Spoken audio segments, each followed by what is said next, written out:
오신 여러분들 축복합니다. 옆에 사람한테 예수님의 제자가 됩시다. 한번 인사 한번 해보세요. 예수님의 제자. 예수님의 제자가 되려면 상당히 큰 고통을 치료해야 됩니다. 각오되셨습니까? 성경 말씀 읽읍시다. 성경 말씀은 누가복음 14장 25절에서 35절까지 교독으로 읽읍시다. 교독으로 읽겠습니다. 수많은 우리가 함께 갈새 예수께서 돌이키사 이르시되 내게 오는 자가 자기 부모와 처자와 형제와 자매와 더욱이 자기 목숨까지 미워하지 아니하면 능히 내 제자가 되지 못하고 누구든지 자기 십자가를 지고 나를 따르지 않은 자도 능히 내 제자가 되지 못하리라. 주인과 나를 수용할진대 자기의 가진 것이 주공하기까지에 속하는지 먼저 앉아 그 비용을 계산하지 아니하느냐.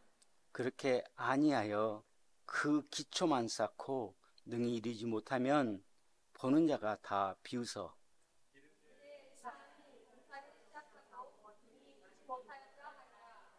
또 어떤 임금이 다른 임금과 싸우러 갈 때에 먼저 앉아 1만 명으로서 저 2만 명을 거느리고 오는 자를 대적할 수 있을까 헤아리지 아니하겠느냐.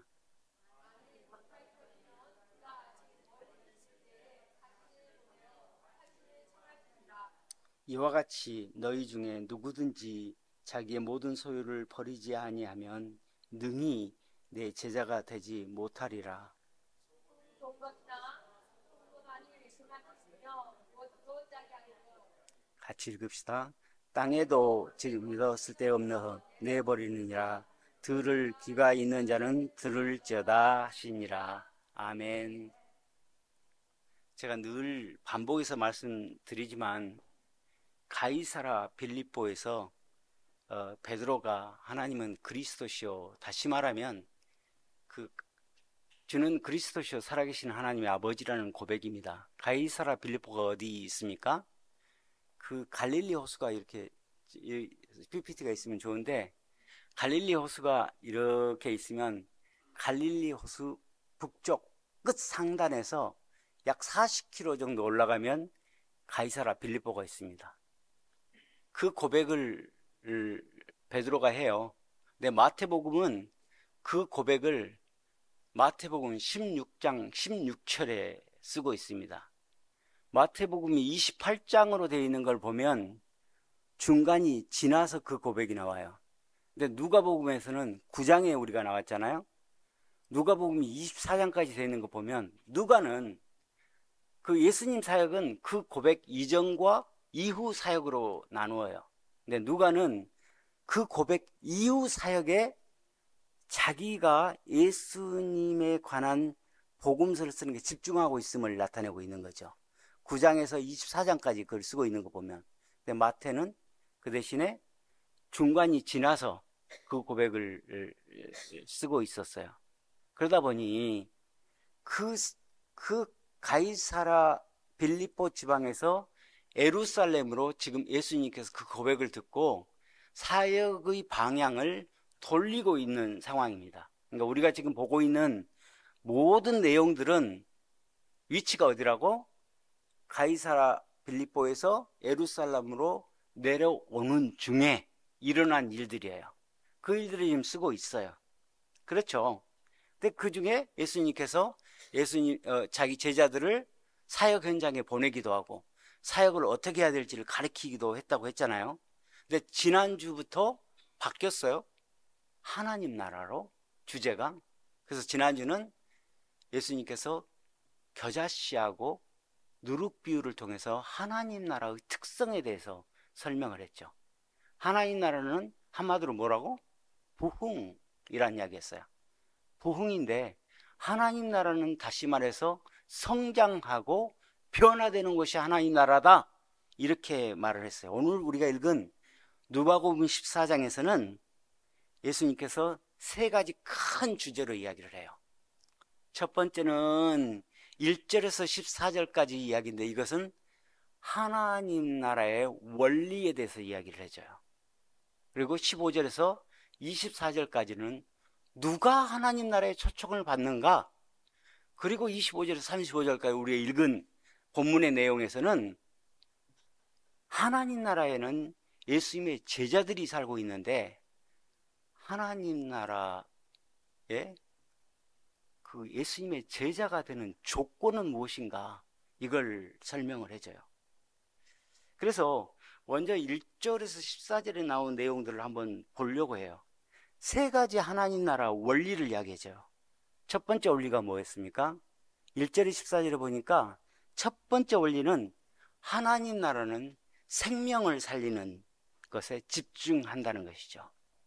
우리가 가끔 보면 다른 것들 때, 부수적인 것들 때문에 생명은 죽어가는지를 모를 때가 많아요. 근데 하나님 나라는 생명 살리는 데 집중한다고 돼 있어요.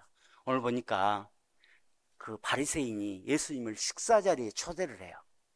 초대를 하고 또 무슨 병에 걸린 사람이라고 돼 있죠? 수종병에 걸린 사람을 한 사람 데려다 놨어요. 안식일에 예수님을 식사하라고 초대하고 수족병 걸린 사람을 거기다 딱 데려다 놨어요. 뭔가 안 어울리는 조합이에요. 그런데 바리새인들이 다시 말하면 예수님한테 덫을 하나 딱 놓은 거죠.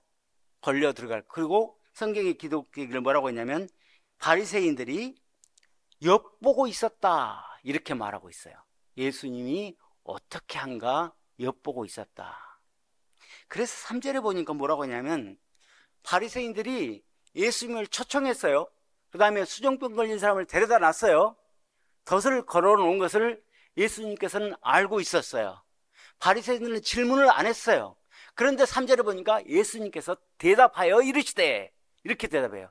질문을 안 했는데 대답하는 겁니다. 예수님께서 대답하여 이르시되 하면서 안식일에 병을 고치는 것이 옳으냐 아니면 아니냐 이렇게 물어봐요. 바리새인들이 침묵합니다.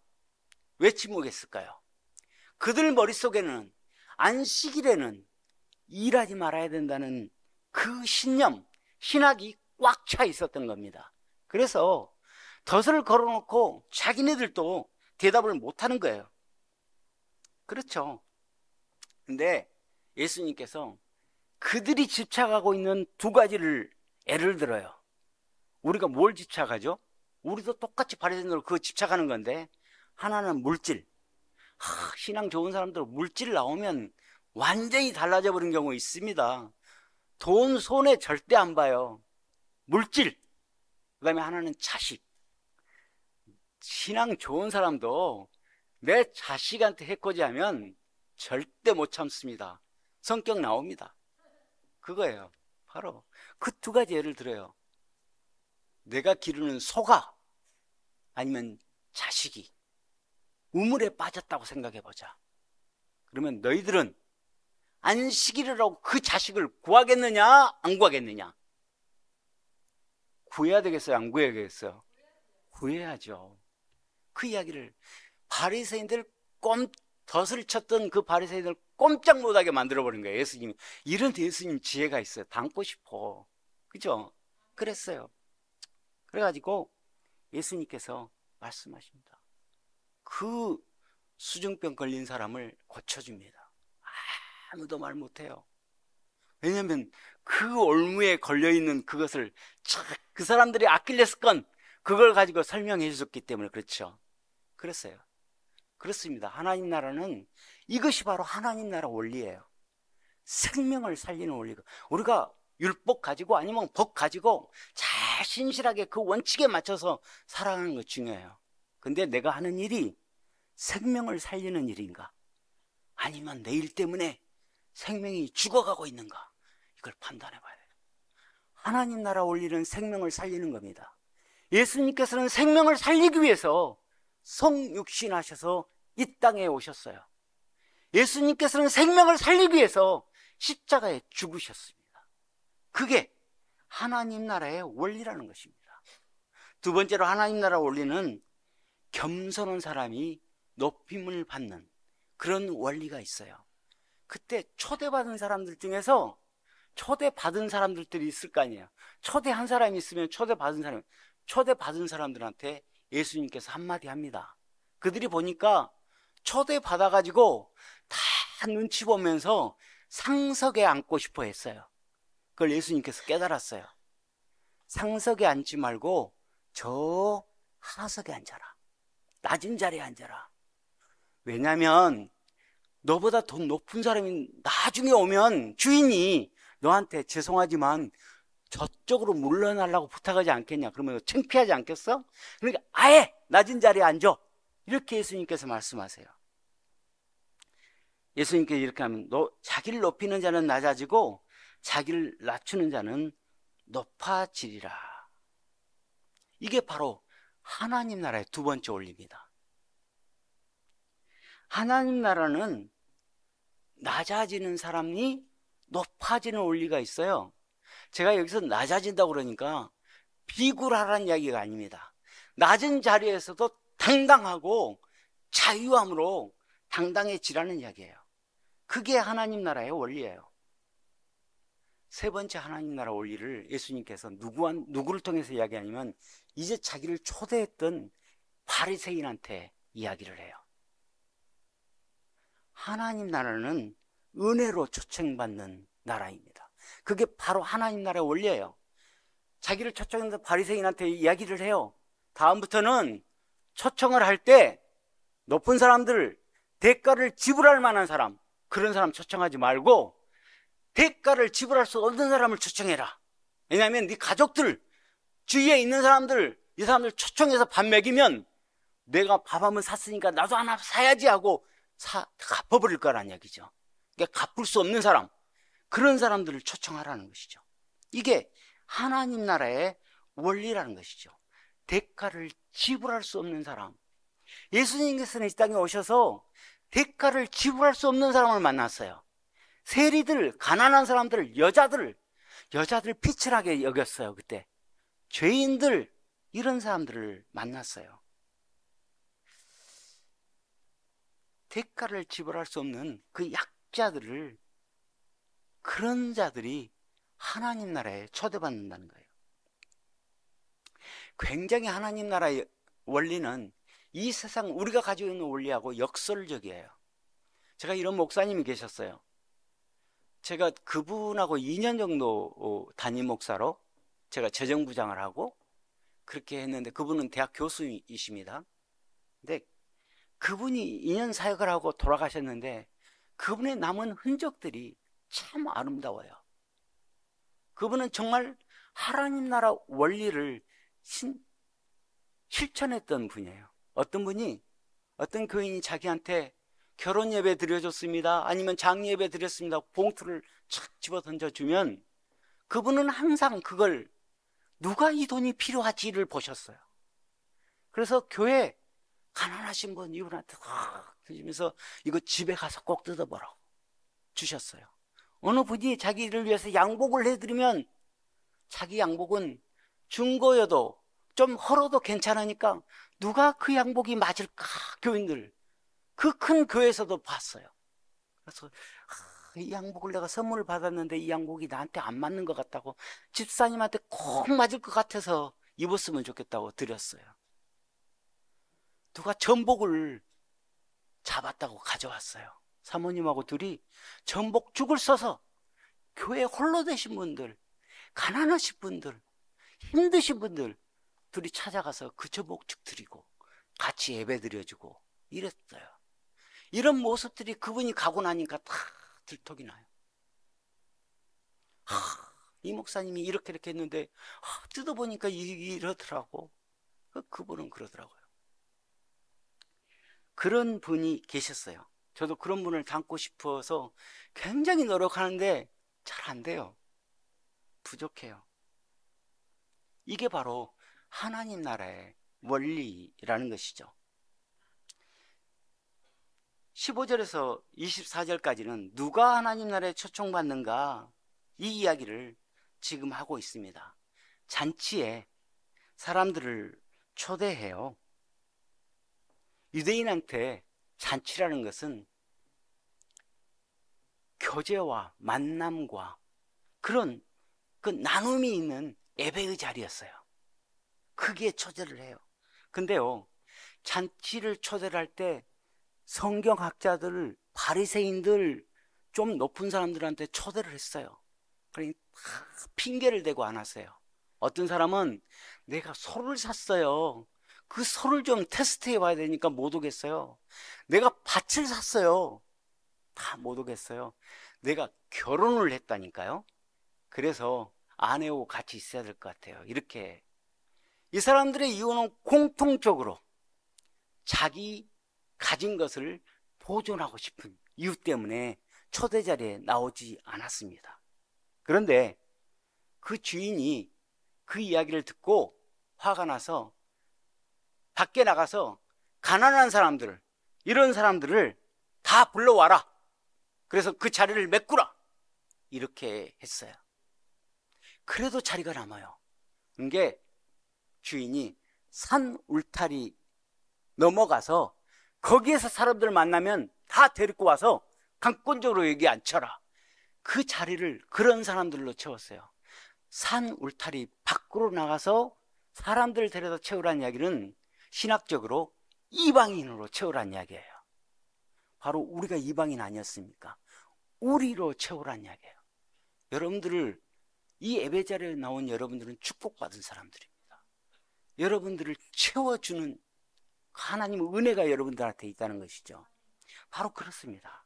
하나님 나라는 자격에 따라 주어진 것이 아니라 전격적으로 하나님의 은혜로 채워진다는 것이죠. 예배 나가고 싶어도 못 나가는 사람이 있습니다. 은혜가 없으면. 그게 예배의 자리예요. 그게 구원의 자리예요. 근데 우리는 그 예배에, 그 구원에 초대받아 여기에 앉아 있다는 것이 얼마나 축복이냐는 것이죠. 그리고 나서 지금 예수님께서는 예수님의 제자가 되는 조건에 대해서 이야기를 하고 있어요. 25절에서 35절까지. 많은 무리가 예수님을 따랐다고 25절에서 기록하고 있어요. 근데 그 무리들한테, 아, 좋아. 근데 나를 따르려면 몇 가지 조건이 있어. 이렇게 말씀하시는 거예요. 첫 번째 조건이 뭡니까? 첫 번째 조건은 자기가 가장 귀하게 여기는 것을 버리라는 것이었어요. 26절에 보니까 누구든지 내게 오면서 자기 부모와 처자와 형제와 자매와 자기 목숨까지 미워하지 않으면 어떤다고? 능히 내 제자가 되지 못한다는 것이죠. 버리라는 것이 부모를 버리라는 이야기입니까? 자식을 버리라는 겁니까? 아니면 처를 버리라는 겁니까? 아니죠. 우선순위에 대한 문제를 이야기하고 있습니다. 우선순위를, 최고 우선순위를 하나님께 두라는 것입니다. 어떻습니까? 교회는 말씀이 최고 우선순위가 돼야 됩니다. 한 10대 명이 모이는 교회를 봤어요. 그 교회는 10년이 돼도 12명, 3명이서 예배를 드려요. 그냥 말씀에 터가 잡혀지지 않기 때문에 그만큼 들으면 그만큼 나가. 그래서 절대로 부흥이 안 되더라고요. 말씀에 파운데이션이 세워지지 않으면 모래 위에 세운 집과 같다는 것이죠. 그래서 굉장히 중요하다는 것이죠. 말씀과 기도 위에 세워져야 돼. 교회가 교회다워지는 것입니다.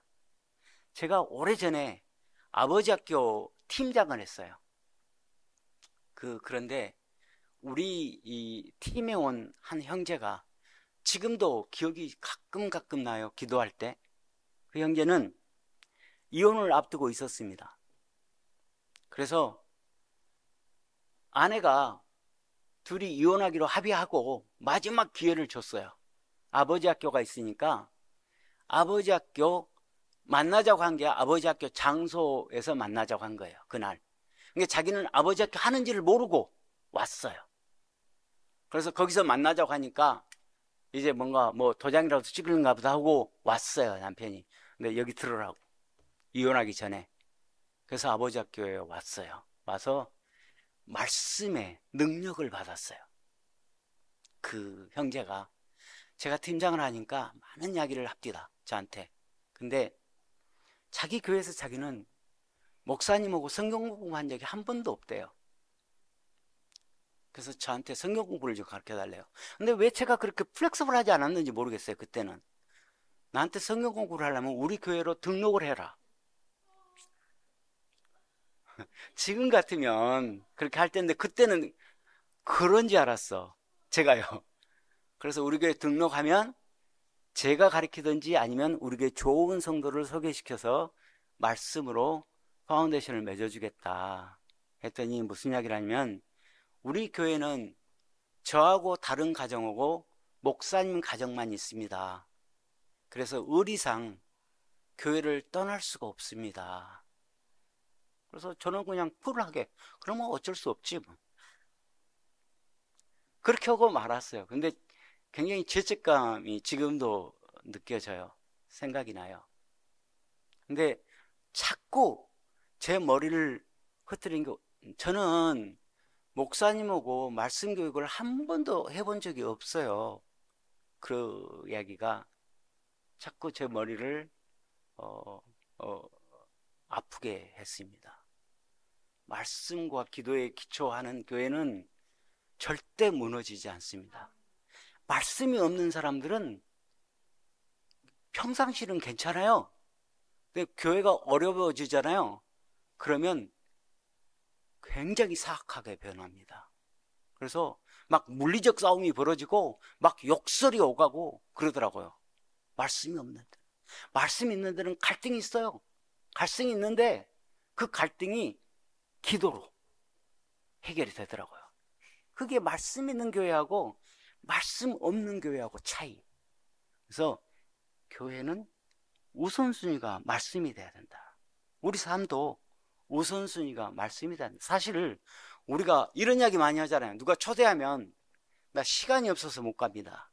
그거 맞는 이야기 아니고, 시간이 없는 게 아니고 내 우선순위가 거기에 없는 것이 맞는 것입니다. 그렇죠? 내가 성경 읽어야 되는데 바빠서 성경 못 읽어. 이야기는 틀린 이야기입니다. 드라마는 2편씩 보는데 바빠서 성경을 못 읽는 것은 드라마의 우선순위가 더 있는 것입니다. 그게 더 맞는 이야기입니다. 그래서 저는 큐티 강의를 하는데 항상 할 때마다 우선순위 체크부터 해요. 내 우선순위가 어디가 있는지, 그 긴급한 일과 중요한 일로 나누어서 그 체크를 먼저 합니다. 그래서 우리가 하는 작업이 우선순위를 옮겨주는 작업을 우리가 해줘야 된다는 거예요. 그래서 드라마 보는 시간에 이제 말씀 읽는 시간으로 바뀌는 우선순위가 바뀌는 거죠. 바로 이겁니다. 우리는 삶을 살아갈 때 우선순위에 따라서 우리가 집중하기도 하고 덜 집중하기도 한다는 것입니다. 제가 작년에 동산교회하고 약속한 게 있었어요. 제자 양육을 해주겠습니다 약속을 했고, 가정 예배 세미나를 해주겠습니다 2가지 약속을 했어요. 그게 이제 5월 달에 하기로 했는데 연락이 왔어요. 연락이 와서 5월 3일부터 매주 토요일 날 이제 그 지도자들만 이제 12명을 뽑으라고 그랬어요. 12명 이상은 안 된다고 했더니 12명 뽑겠대요. 그래서 지도자들을 세워서 양육을 토요일마다 할 겁니다. 근데 이제 그 양육위원장이라고 하더라고요. 권사님이 저한테 이렇게 신청서를 만들었습니다 하고 가져왔어요. 거기다 뭐라고 써놨냐면, 내가 이 제자 양육을 받고 나서 반드시 양육을 하기로 서약합니다 하고 사인을 하게 해놨어요. 대단하네 하고, 그 교회가 광고하는 것을 내가 들었어요. 가서 목사님한테 전화가 와서 뭐 이것저것 묻고 어쩌고 해서 광고를 하니까 아예 제가 말도 안 했는데 셋업을 해버렸어요. 우리 교회는 앞으로 새 가족이 들어오면 새 가족반 맞추면 요번에 양육 받는 이분들한테 양육을 반드시 거쳐야 됩니다. 한 5분 정도, 3분에서 5분 정도 광고를 해요. 광고를 하면서 목사님이 그렇게 광고를 해요. 말씀의 기초를 세우겠다는 거예요. 우선순위를 거기다 두겠다는 표현에서 그래서 나도 우선순위를 거기다 둬야 되겠다. 그래서 제가 항상 강의를 똑같은 강의에도 똑같이 하는 거 아시죠? 다르게 하잖아요. 그러니까 그래서 지금 기도하면서 뭘 가지고 그 교회하고 강의할 것인가를 준비하고 있습니다. 두 번째로 예수님의 제자가 되는 조건은 자기 십자가를 지라는 것입니다. 누구든지 27절에 보니까 자기 십자가를 지고 나를 따르지 않는 자도 내 제자가 되지 못하리라. 십자가를 진다는 거 단순히 고난을 감수한다는 뜻이 아닙니다. 십자가는 죽음의 상징이었어요. 죽음은 뭐냐면 자기를 내려놓는 것을 이야기합니다. 자기를 버리는 것을 이야기해요. 자기 명예, 내 계획, 그 다음에 내 고집, 내 자아, 이걸 십자가에 못 박혀 죽이는 것을 이야기해요. 모세가 어땠습니까? 모세가 궁중에서 왕자로 생활했어요. 굉장히 편안한 생활이었어요. 근데 자기 동족들이 고통당하는 거, 그걸 보고 나니까 열정이 생겼어요. 그래서 그 동족들과 함께 하기로 결단을 했어요. 궁중의 생활, 그 거룩한 생활, 그 편안한 생활을 버리고 자기 종생활하는 자기 동족들에게 가서 함께 그 생활을 하기로 결단을 했다는 것이죠. 히브리 기자는 이것을 이렇게 표현하고 있습니다. 히브리서 11장 25절에 26절을 보니까 도리어 하나님의 백성과 함께 고난받기를 잠시 제약 은학을 누리는 것보다 더 좋아하고 그리스도를 위하여 고난받는 수모를 애굽의 모든 보화보다 더 제물로 여겼으니, 모세가 십자가를 진 것을 이야기하고 있습니다. 이게 바로 십자가를 지는 것입니다. 어떻습니까? 바울은 어땠어요?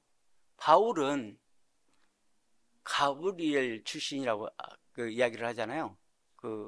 가마리엘 출신이라고 자기가. 그 정도로 있는 집에서 선비처럼 살았어요. 근데 바울이 예수님을 만나고 나서 완전히 바뀝니다.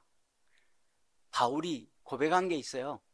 내가 가지고 있는 것을 배설물로 여긴다 라고 이야기를 해요. 그게 바로 십자가를 지른 것입니다. 내가 가지고 있는 거, 그걸 배설물로 여긴다는 것입니다.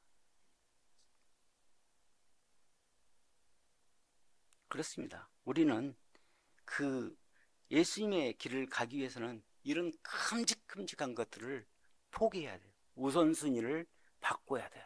그 다음에 바울처럼, 모세처럼 십자가를 져야 돼요. 근데 이렇게 큰 것들을 하려면 우리가 결단이 필요해요. 결단이 필요한데 즉흥적으로 하지 말라는 이야기를 하고 있어요. 28절에서 33절에 보니까 면밀히 살펴보고 계산할 것을 주문하고 있어요. 계산하라 이야기는 뭘 이야기합니까? 심사숙고하여 결정하라는 거예요. 판단하라는 거예요. 뭘 이야기합니까? 두 가지 비유를 해요. 망대를 세우는 사람, 그 다음에 전쟁을 준비하는 사람 비유를 해요.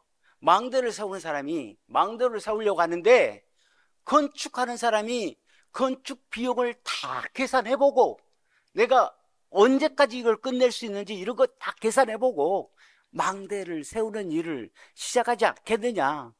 또 전쟁을 하는 사람이 내가 전쟁을 할 때 이만한 병력을 가지고 저 적들을 물리칠 수 있는지 계산해보지 않겠느냐.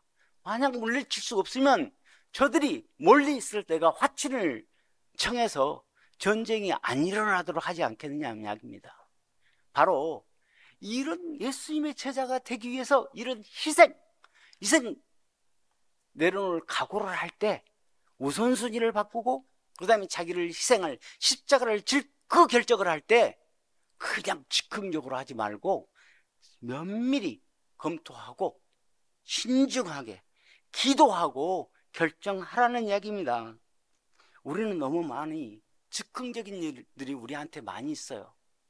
그래서 교회들도 연말이 되면 리더십들이 1박 2일, 2박 3일로 기도하고 산으로 올라갑니다. 보따리 싸가지고. 그리고 1년 계획을 쫙 세워요. 그래서 그 계획들을 그 계획이 설령 여건이 안 맞을지 그 계획은 반드시 실행해 나가는 거예요. 그게 믿음의 표현입니다. 하나님께서 하신다는 이야기죠. 이게 바로 예수님께서 이야기하는 것이 이렇게 해라. 계획을 세울 때는 기도로 신중을 기해서 세우고 그걸 신실하게 실천해 나가는 그런 일들을 하라 이야기하는 것이죠. 중간에 설령 뭐 여러 가지 일들이 있을 수 있죠. 그럼에도 불구하고 하나님께서는 즉흥적인 것보다는 우리가 기도로, 여러분들은 얼마나 즉흥적입니까? 나도 좀 즉흥적인 면이 있어요. 그래서 막 좋은 것은 막 눈에 보이는 것은 막 하려고 해요. 좋은 거. 그죠? 그래서 막 하려고 하는데 그거 이제 버려야 되겠어? 즉흥적인 거. 그죠? 좀 기도하고 한번 팍 그걸 계획해 놓으면 그대로 쭉 밀고 나가는 거. 오늘 말씀을 예수님께서는 이렇게 결론을 맺어요. 소금 이야기를 해요. 소금이 맛을 잃어버리면 무엇으로 다시 짜게 하리요? 땅에도 거름에도 쓸데가 없어 내버린다는 것이죠. 다시 말해서 예수님의 제자가 된 사람들, 이 사람들, 하나님 나라 사는 사람들은 내가 뭐라고 했습니까? 지난주에 하나님 나라는 성장과 변화하는 특색이 있었다고 했잖아요. 하나님 나라 백성들은 성장케 하고 변화케 하는 그런 영향력이 있다는 것이죠. 그게 바로 예수님께서 말하는 소금입니다. 근데 소금이요, 입자로 그대로 있으면 전혀 영향력을 발휘하지 못해요. 소금이 녹아버릴 때, 소금이 깨어질 때 짜게도 하고 부패를 방지도 하는 것이죠. 근데 소금은 그렇다는 것이죠.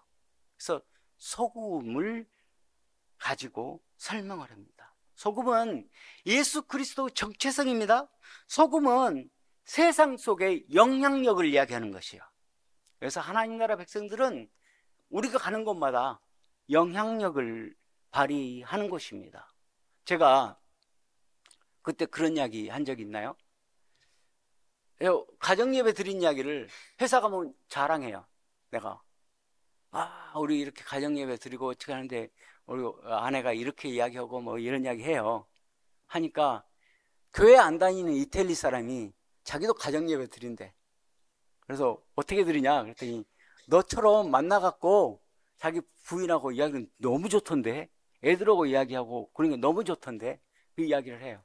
자꾸. 그건 영향력이에요. 그건 영향력이라고 생각해요. 그래서 자기들도 만나서 가정예배 꼭 성경이 있을 필요 없어. 관계 중심 예배라고 제가 이름을 만들었거든요. 그러니까 관계 중심 예배는 성경이 없이도 시작해서 성경이 나중에 들어오더라. 관계가 세워지면. 그런 이야기를 자꾸 했더니 자기도 드린대요. 그래서 그런 성향력이에요. 여러분들이 있는 곳에 이런 선한 영향력이 있기를 주님의 이름으로 축원합니다. 우선순위가 전적으로 하나님 앞에 예수님께 두고 자기 희생할 각오를 갖고 사는 삶, 그런 사람들이 소금처럼 세상의 부패를 막기도 하고요, 세상을 맛을 주어서 영향력을 주기도 합니다. 오늘 저는 말씀을 예수님의 말씀으로 결론을 맺으려고 해요. 예수님께서 뭐라고 하냐면 들을 게 있는 자들은 들으라 이렇게 말하고 35절에 결론을 맺습니다. 여러분들 들을 게 있는 자들은 들으십시오. 오늘 이 시간 여러분 스스로에게 한번 질문을 해보십시오. 나는 정말 예수님의 제자입니까? 나는 지금 내 삶에 가장 중요한 것이 무엇입니까? 나는 지금 십자가를 질 각오가 되어 있습니까? 이 세 가지 질문을 가지고 여러분들을 한번 기도했으면 좋겠어요. 자기 스스로를 위해서. 다 같이 기도할까요? 우리 찬양팀 나오시고 기도합시다. 하나님 감사합니다. 우리에게 주님 예수 그리스도의 제자가 되는 길을 가르쳐 주셨습니다. 오 살아계신 아버지, 우리를 긍휼히 여겨 주시옵소서. 아버지, 우리가 많은 부분에서 부족합니다. 오 살아계신 아버지, 우리에게 이 길을 보여주셨사오니 이 시간 결단하게 하여 주옵소서. 이 시간 하나님의 제자의 길을 갈 수 있도록 저희 자신의 우선순위가 바로 세워지기를 주님 원합니다. 아버지, 저희 마음을 깊숙이 해서 그런 하나님의 열정이 폭발하게 하여 주옵소서. 하나님 아버지, 우리 우선순위를 하나님 앞에 드리기를 원합니다. 무엇이든 하나님 것으로 올려드리기를 원하오니 주님 하나님이 예수 그리스도가 내 삶의 가장 우선이 될 수 있도록 주님 저 삶을 돌이켜 세워 주시옵소서. 아버지, 이 시간 결단합니다. 하나님, 우리 삶에 정말 예수 그리스도만이 높임받는 귀한 삶 되도록 축복하여 주옵소서.